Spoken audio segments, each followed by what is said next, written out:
ఈ రాత్రి ప్రార్థనలో కొలస్సీలకు రాసిన పత్రిక 4వ అధ్యాయము 2వ వచనం ప్రకారముగా రాత్రి ఈ ప్రార్థనలో ప్రభు మనకు జ్ఞాపకం చేసేటువంటి మాట, ప్రార్థన యందు నిలకడగా ఉండి కృతజ్ఞత గల వారై దాని యందు మెలకువగా ఉండుడి. ఎందుకు ఈ రాత్రి ప్రార్థన? అది కూడా ప్రతి నెల చివరి రోజున ఎందుకు మనం ప్రార్థనలో ఇలా మెలకువతో ఉండాలి అంటే, కృతజ్ఞత ఉన్నది అనేదానికి గుర్తు. దేవుడు గత కాలం అంతా కాపాడినందుకు, ఒక నెల అంతా, ఒక నెలే కాదు 11 నెలలు మనలను దేవుడు కాపాడినందుకు కృతజ్ఞత, థ్యాంక్స్ చెప్పడానికి. ఏదైనా ఒక మేలు చేసిన తర్వాత ఆ మేలు పొందినటువంటి వారు మేలు చేసినటువంటి వాళ్ళ దగ్గరికి వెళ్ళి ఏం చేస్తారు? థ్యాంక్స్ చెప్పి వస్తారు కదా. అది అలా దేవుడు 11 మాసములు మనల్ని కాపాడి, ఎన్నో పరిస్థితులు మన జీవితంలో, ఎన్నో పరిస్థితులు మన అనుదిన జీవితంలో మనకు వస్తున్నాయి. అనారోగ్య సమస్యలే రావచ్చు, ఆర్థిక సమస్యలే రావచ్చు, లేకపోతే రకరకాలైనటువంటి తగాదాలు రావచ్చు, శోధనలు రావచ్చు, లేక ఎన్నో రకాలైన దుఃఖాలు. మన బంధువులు ఈ లోకాన్ని విడిచిపెట్టిపోయినటువంటి వారు ఉన్నారు, లేకపోతే కొంతమంది స్నేహితులు మనల్ని వదిలిపెట్టి వెళ్ళిపోయారు. మనం చేసేటువంటి పనిలో నష్టం కలగడం, కొన్ని మనం పోగొట్టుకొని, ఇన్ని పరిస్థితులు ఉన్నప్పటికీ దేవుడు మనలను క్షేమంగా కాపాడుతూ తన కృపలో మనల్ని భద్రపరిచినందుకు కృతజ్ఞతగా మెలకువగా దేవుని సన్నిధిలో ఉండి ప్రార్థనలో గడపాలని ఈ మాట జ్ఞాపకం చేస్తున్నాను. మనం ఇలా వచ్చామంటే మనకు దేవునిపై ఏముంది? కృతజ్ఞత ఉంది అని తెలియజేస్తున్నాం. ఇది మనం గుర్తుపెట్టుకోవాలి. కృతజ్ఞత కలిగిన వారు ఏం చేస్తారు? దేవుని దగ్గరికి వస్తారు. లూకాసు వార్త 17వ అధ్యాయం, లూకాసు వార్త 17వ అధ్యాయము. ఒక వ్యక్తి స్వస్థత పొందిన తర్వాత తిరిగి వచ్చి కృతజ్ఞతాస్తుతులు చెల్లిస్తున్నాడు. 16, 17 వచనాలు. 17వ అధ్యాయము 16వ వచనం, 17వ వచనం. గొప్ప శబ్దంతో దేవుణ్ణి మహిమపరుస్తూ తిరిగి వచ్చి కృతజ్ఞతాస్తుతులు చెల్లించుచు ఆయన పాదముల యొద్ద సాగిలపడ్డాడు. అప్పుడు ప్రభు అంటున్నాడు, 10 మంది శుద్ధులైన కారా? ఆ 9 ఎక్కడా? ఎందుకంటే ఈ ఒక్క వ్యక్తికి ఏముంది? కృతజ్ఞత ఉంది. కృతజ్ఞత కలిగిన వాడు తిరిగి దేవుని దగ్గరికి వస్తాడు. అలా దేవుడు మనల్ని ఒక నెలంతా కాపాడినందుకు కృతజ్ఞతగా మనం దేవుని సన్నిధికి వస్తే దేవుడు ఏం చేస్తాడు? మరలా వచ్చే మాసం కొరకు చదవండి కింద, వాగ్దానం ఇచ్చి పంపిస్తున్నాడు.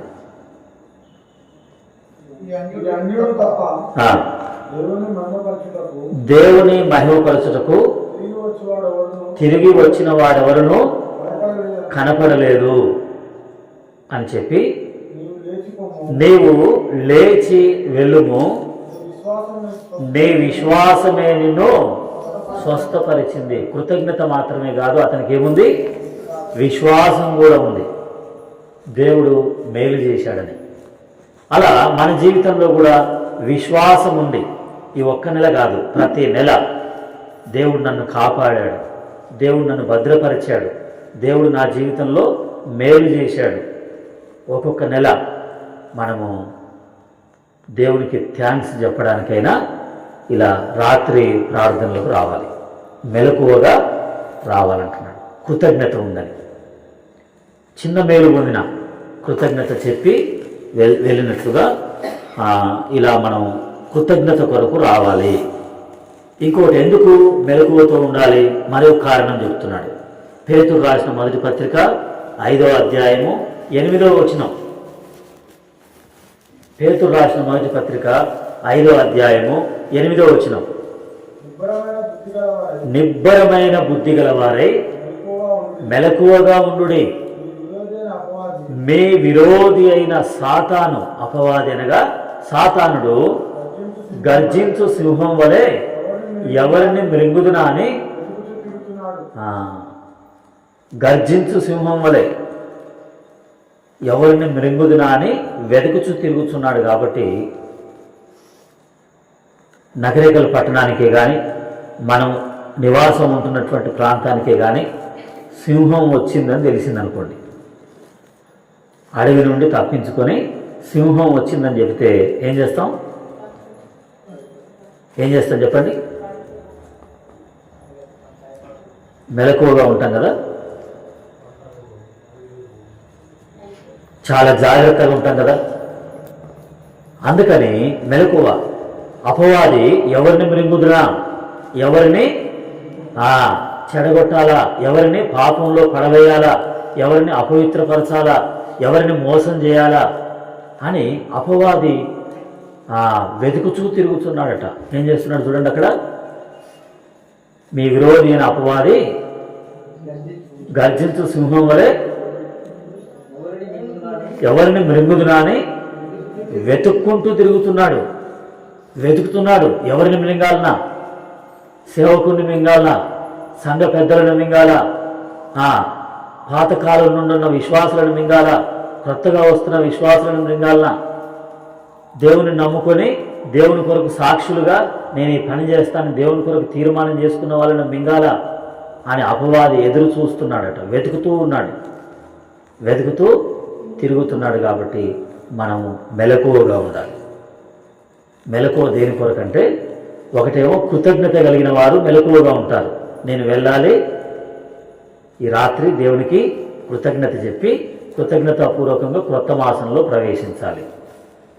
ఈ కారణం ఏంటి? అపవాది సింహంలాగా ఉన్నాడు కాబట్టి ఒకరోజు తాళ్ళమలకాపురం అనేటువంటి ఆ ఊరిలో మందిరంలో సువార్త అంతా అయిపోయిన తర్వాత మళ్ళీ రేపు సువార్త కొరకు మందిరంలో పడుకున్నాం. పడుకొని దుప్పటి కప్పుకున్నాం. సాధారణంగా ఎవరో లైట్ వేసి వారి పనికి వాళ్ళు బయటకు వెళ్ళి వస్తున్నారేమో. దుప్పటి తీసి ఇలా చూస్తే ఆ పక్క నుంచి తేలు వెళ్తుంది. నల్ల తేలు ఏమంటారు? నల్ల తేలుని ఇనుప తేలు అంటారు. ఇంకో దగ్గరికి పోతే ఇంకొక మాట అంటారు, మండ్రగప్పనో అంటారు. అట్లా ఆ నల్ల తేలు వెళ్తుంది. దానంతట అదే పోతులే అని చెప్పి నాకు నిద్ర పడుతుందా? ఏం చేయాలి ఇప్పుడు దాన్ని? అందుకని మెలకువగా ఉంది. నిద్ర వస్తుందా?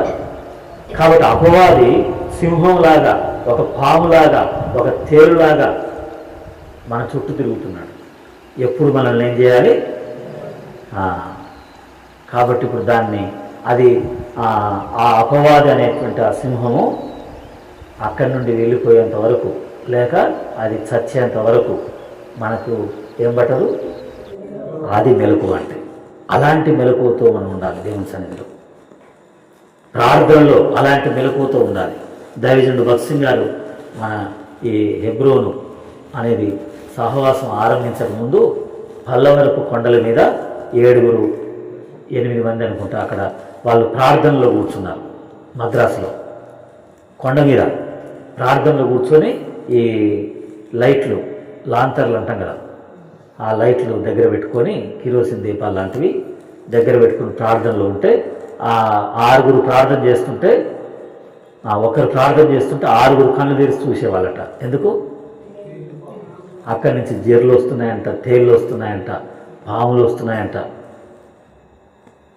అయినా రాత్రంతా ఏం చేశారు? సూర్యుడు ఉదయించేంత వరకు ఏం చేశారట? వాళ్ళు ప్రార్థన చేసి స్టార్ట్ చేసిన సాహసం మనది. అందుకని మెలకువగా ఉండాలి. అప్పుడు భక్త్ సింగ్ గారికి దేవుడు చెప్పాడట, ఈ తేళ్ళు ఈ పాములు ఎలాంటివంటే మీరు చేసే సేవలో సువార్తలో ఇలాంటి స్వభావం కలిగినటువంటి వాళ్ళు వస్తారు, వచ్చినా మీ ప్రార్థన మీ సహవాసము మీ ఈ ఆత్మీయ క్రమము కొనసాగిస్తూనే ఉండాలి తెల్లవారేంత వరకు, అంటే యేసు ప్రభు ఈ లోకానికి మరలా వచ్చేంత వరకు, నీతి సూర్యుడు ఉదయించేంత వరకు ఈ చీకటి లోకంలో ఈ చిన్న వాక్యం అనే దీపం పెట్టుకొని ఆ తేళ్లను పాములను చంపుకుంటూనే ఏం చేయాలి, మీరు సేవ చేయాలని భక్త్ సింగ్ గారికి దర్శనం ఇచ్చాడు. కాబట్టి తేళ్లను చూసి మనం పారిపోవడం కాదు, పాములను చూసి మనం పారిపోవడం కాదు, మెలకువగా ఉండి దాన్ని జయించాలి. యేసు రక్తం ద్వారా, యేసు క్రీస్తు యొక్క రక్తం ద్వారా, ఆయన యొక్క పునరుత్థాన శక్తి ద్వారా మెలకువతో వాటిని జయించాలి. అది రెండవది. మూడవది, ఎందుకు మెలకువగా ఉండాలి? మత్తయి సువార్త 26:41. మత్తయి సువార్త 26:41. మీరు శోధనలో ప్రవేశించకున్నట్లు. ఎందుకు మెలకువతో ప్రార్థన అంటే శోధనలో ప్రవేశించకుండా. ఇప్పుడు వచ్చే మాసంలో ఎన్నో శోధనలు, వాటిలో మనం ప్రవేశించకుండా ఉండాలంటే ఇప్పుడు ఎలా ఉండాలి? మనం మెలకువతో ఉండి ప్రార్థన చేయాలి అని యేసు ప్రభువు వారు మాదిరిగా ఆ ప్రార్థన చేశాడు. మెలకువగా ఉండి ప్రార్థన చేశాడు. ఎందుకంటే శోధనలు వస్తాయి. అయితే ఆ శోధనలో మనం ప్రవేశించొద్దు, ఆ శోధనలో మనం ఓడిపోవద్దు, ఆ శోధనలో మనం నిలబడాలి. శోధనలు అంటే కొన్ని కష్టాలు రావచ్చు, శోధనలు అంటే కొన్ని నిందలు రావచ్చు, శోధనలు అంటే పాపమే ఎదురు రావచ్చు, పాపమే ఎదురు రావచ్చు, లేక పాపం మనలో నుండే రావచ్చు, మన చుట్టే ఉండొచ్చు, లేకపోతే రకరకాలైన నిందలు రావచ్చు, ఆర్థిక పరిస్థితులు రావచ్చు, అనారోగ్య పరిస్థితులు రావచ్చు, నష్టాలే రావచ్చు, తుఫాన్లు రావచ్చు, అంత పని నష్టం కావచ్చు. అయినా ఆ శోధనలో మనము నిలబడాలంటే, ఆ శోధనను జయించాలంటే మనకేమవసరం? ఇప్పుడు మెలకువతో ప్రార్థించేది అవసరం అన్నాడు. మరొక కారణం చెప్పాడు. మత్తయి సువార్త 24:42. 24:42. ఏ దినమున మీ ప్రభువు వచ్చునో మీకు తెలియదు కనుక మెలకువ. ఎందుకు అంటే ప్రభు ఎప్పుడు వస్తాడో మనకు తెలియదు. ఆయన ఒకసారి వస్తానని ముందే చెప్పాడు కదా. మనకు శిశువు పుట్టెను, కుమారుడు అనుగ్రహించబడెను, ఆయన భుజముల మీద రాజ్యభారముండును అని ప్రవచించారు. ఆ ప్రకారంగా ఆయన రానే వచ్చాడు. ఆయన చేయాల్సిన కార్యములు చేశాడు. మన అందరి అతిక్రమముల నిమిత్తమే ఆయన గాయపరచబడును, మన దోషముల కొరకై నలగగొట్టబడును, సమాధానార్థమైన శిక్ష ఆయన పొందుతాడు అని ప్రకటించబడింది. ఆ ప్రకారంగా వచ్చి చేశాడు. ఇప్పుడు ఆయన రెండవసారి వస్తున్నాడని చెప్పాడు కదా. కాబట్టి ఆయన వస్తున్నాడు అనడానికి గుర్తు. ఎందుకు ఈ రాత్రి ప్రార్థనలు అంటే, ప్రభు వస్తున్నాడు, మేము మెలకువతో ఎదురు చూస్తాం. వచ్చే నెలలో వస్తాడేమో. ఈ 11 నెలల్లో మేమైతే సిద్ధపడి ఉన్నాం. ఒకవేళ నా సిద్ధపాటు సరిగా లేదు కాబట్టి ఆలస్యం చేశాడేమో, ఈ నెలలో వస్తాడేమో, అందుకని ఈ నెలలో నేను సిద్ధంగా ఉంటాను అనడానికి గుర్తుగా మనం మెలకువతో ప్రార్థనలు గడపాలి. మరొక కారణం 21 లూకాసు వార్త 36 వచనం. లూకాసు వార్త 21:36.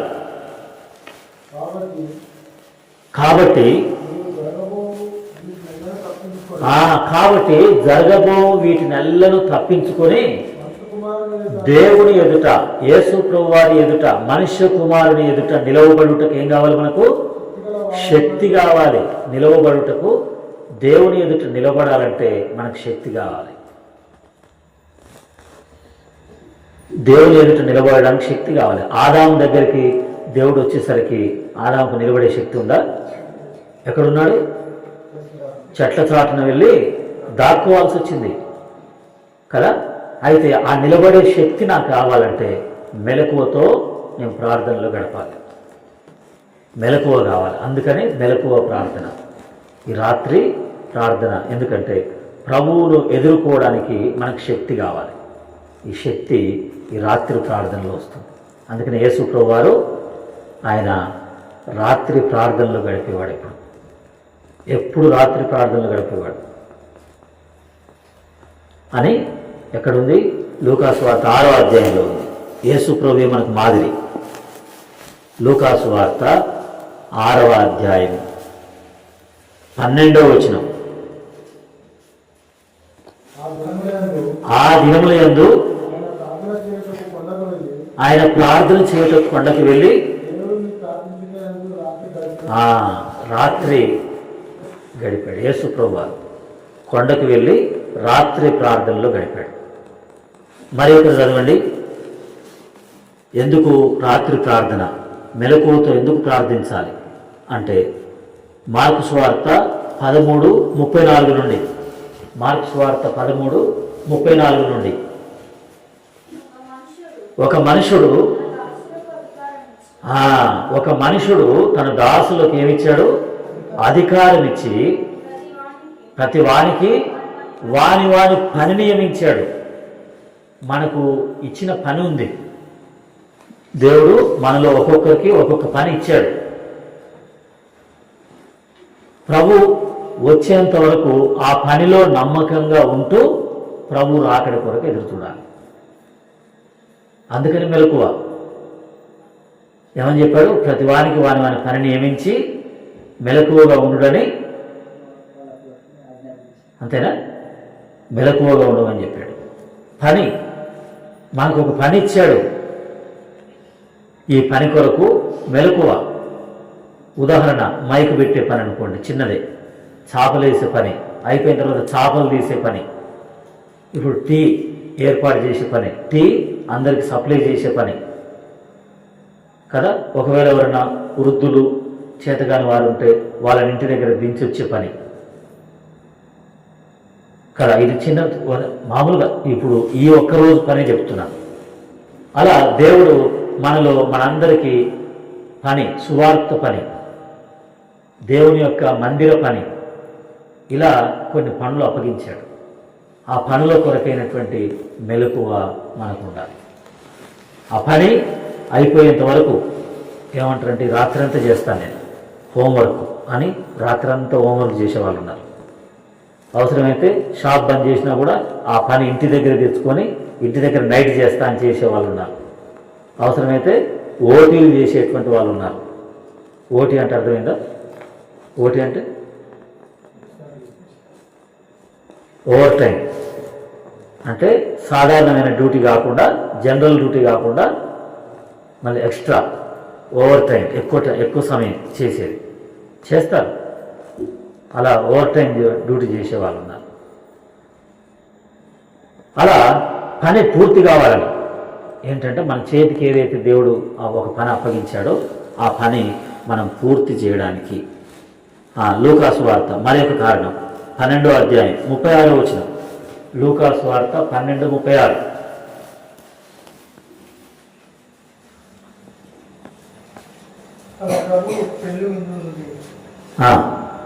ప్రభువు పెళ్లి విందు నుండి వచ్చి తట్టగానే తలుపు తీయుటకు ఎప్పుడు వచ్చును అని ఇంట్లో వాళ్ళు ఉన్నారు. ఒకరు ఊరి నుండి వస్తున్నారు. వచ్చేటప్పుడు వాళ్ళు వచ్చేసరికి డోర్ తీయాలి కాబట్టి ఏం చేస్తుంటారు? అప్పుడప్పుడు టైం చూసుకుంటుంటారు. ఇంకా రాలేదా, వచ్చింటారు. ఏదో శబ్దం రాగానే వచ్చిండేమో అని తలుపు తీసి చూస్తే రాలేదు. మళ్ళీ డోర్ పెట్టి మళ్ళీ పడుకొని మళ్ళీ ఒకసారి లేచి, అలా ప్రభు వస్తున్నాడు. వచ్చి ఏం చేస్తాడట? ఆయన తలుపు తడతాడు. ఎక్కడి నుండి వస్తున్నాడు? పెళ్లి విందు నుండి అని రాశాడు అక్కడ. అదంతా ఇప్పుడు చెప్పే సమయం కాదు, మనం ముగించే త్వరగా ప్రార్థనలోకి వెళ్ళాలి కాబట్టి. ఇలా ప్రభు వచ్చినప్పుడు ఆ పెళ్లి విందుకు మనల్ని తీసుకొని వెళ్తాడు కాబట్టి దాని కొరకు రెడీ. వివాహం జరుగుతుంది. ఇక్కడ వివాహం ప్రమాణాలు చేయించి ఇక్కడ ప్రార్థన ముగించి కళ్ళు తెరిచేసరికి ఏమైంది? వెనక వచ్చిన వాళ్ళు వెనకనే వెళ్ళి ఆ భోజనశాలలో కూర్చుంటున్నారు. కళ్ళు తెరిచి చూసరికి ఇక్కడ చాలామంది లేరు, ఎడిపోయారని చూస్తే అక్కడ ఉన్నారు. అప్పుడే గేట్ దగ్గర నుండి వచ్చి పెళ్లి దగ్గరికి రావట్లేదు, ఎక్కడికి వెళ్తున్నారు? విందు దగ్గరికి.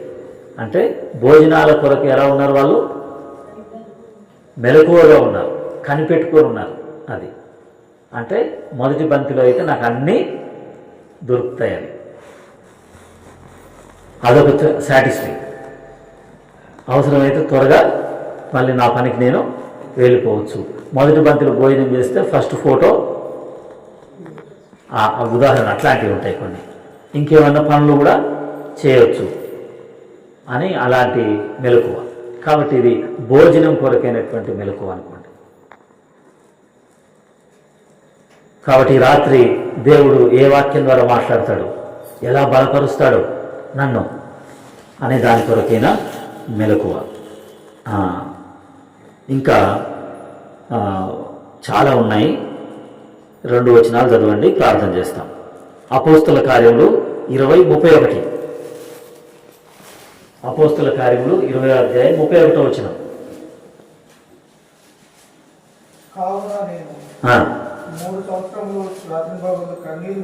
చూడండి, పౌలు భక్తుడు 3 సంవత్సరాలు రాత్రి పగళ్ళు ఏం చేశాడట? కన్నీళ్లు విడిచి, పగలు లేదు రాత్రి లేదు, పగలు రాత్రి కన్నీళ్లు విడుస్తూ ప్రతి మనిషికి ఏం చేశాడట? మానకుండా బుద్ధి చెప్తూ, నేను ఏ విధంగా మీకు బుద్ధి చెప్పానో అది జ్ఞాపకం చేసుకోవడానికి మెలకువగా ఉండండి అంటున్నాడు. అంటే గతంలో ప్రభు మనకి ఎంత హెచ్చరిక చేశాడో పౌలు భక్తుడు, లేక పౌలు ఆ సంఘానికి, లేక అక్కడున్న విశ్వాసులకు 3 సంవత్సరాలు రాత్రి పగళ్ళు మానక బుద్ధి చెప్పిన సంగతి. ఆ విషయాలను స్మరించుకోవడానికి మెలకువ కావాలి. ఈ 11 నెలల్లో ఎక్కడెక్కడ మనం తప్పిపోయామని మనం బుద్ధి తెచ్చుకోవడానికి మెలకువ కావాలి రాత్రి. ఎందుకంటే అప్పుడు నూతన మాసంలో సరిగా మనం ఫ్రెష్గా ఆత్మీయంగా ప్రవేశిస్తాం. ఈ నెలంతా చేసిన పొరపాట్లను సరి చేసుకుంటాం. ఎఫెసీయులకు రాసిన పత్రిక 6వ అధ్యాయం 18-20 వచనాలు చదివి అంతే. ఎఫెసీ 6:18-20. ఆత్మ వలన ప్రతి సమయమందును ప్రతి విధమైన ప్రార్థనను విజ్ఞాపనను చేయుచు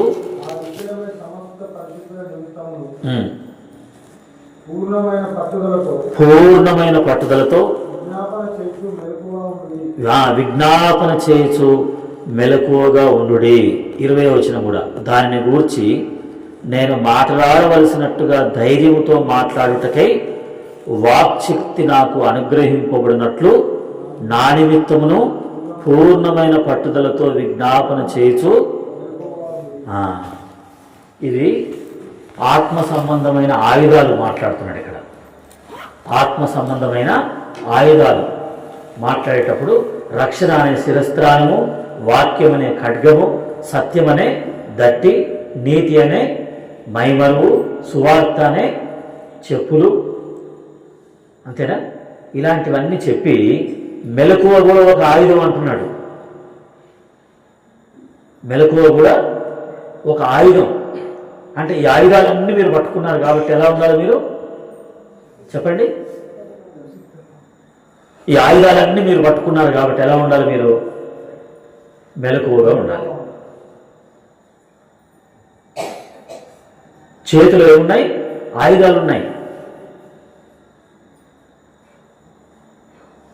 ఒక ఆయన చెప్పాడు, ఏం చెప్పాడంటే, అద్దంలో షేవింగ్ చేసుకుంటూ ఇలా ఇలా చూసుకుంటూ ఎంత బాగున్నానని చెప్పి ఆయన దృష్టి అంతా ఆయన ముఖం మీద, ఆయన అందం మీద పడి ఇలా ఇలా అనుకుంటూ చేతులు ఆయుధం ఉన్న సంగతి మర్చిపోయి ఎలా అంటే అలా అనుకుంటే పోసుకుంది. సాక్ష్యం చెప్పాడు, నా అందం మీద ఉన్నటువంటి నా ఆలోచన నాకేం చేసింది? గాయం చేసింది. ఎందుకంటే చేతులు ఏముంది? ఆయుధం ఉన్నప్పుడు ఎలా ఉండాలి? మెలకువగా ఉండాలి. అందుకనే ఆయుధాలన్నీ ఇచ్చి అక్కడ ఈ ఎఫెసీయులకు రాసిన పత్రికలో చేతుల ఆయుధాలు ఉన్నాయి కాబట్టి ఎలా ఉండాలి? చేతిలో కత్తెర ఉన్నప్పుడు, చేతులు ఏదైనా ఉన్నప్పుడు జాగ్రత్త అంటారు. పిల్లల చేతుల్లో ఆయుధాలు ఉన్నాయనుకోండి, ఏం చేస్తారు? వెంటనే తీసేస్తారు. కాబట్టి ఈ ఆయుధాలన్నీ మీరు పట్టుకుంటే మెలకువగా ఉండాలి. ఆ మెలకువ కొరకే ఈ మెలకువ ప్రార్థన. అంతేగాక 20 వచనంలో అన్న మాట ఏంటంటే, నేను అనేక స్థలాలకు వెళ్ళి సువార్త ప్రకటించాలి కాబట్టి, అనేకులకు వాక్యం బోధించాలి కాబట్టి, వచ్చే నెలంతా అంటే ఇప్పుడు ఇంకో 35 నిమిషాలు అయితే ఇంకొక నెలలో ప్రవేశిస్తాం. ఈ నెలంతా ఏం జరగబోతున్నాయి? సువార్త జరగబోతుంది, మీటింగ్స్ జరగబోతున్నాయి. ఆ మీటింగ్స్లో సరైన వాక్యం, అనేకులకు రక్షణ కలిగించే వాక్యం, అనేకులకు ఆత్మీయత కలిగించే వాక్యం బోధించినట్లుగా నా కొరకు మీరు మెలకువగా ఉండి ప్రార్థన చేయండి అని పౌలు అంటున్నారు.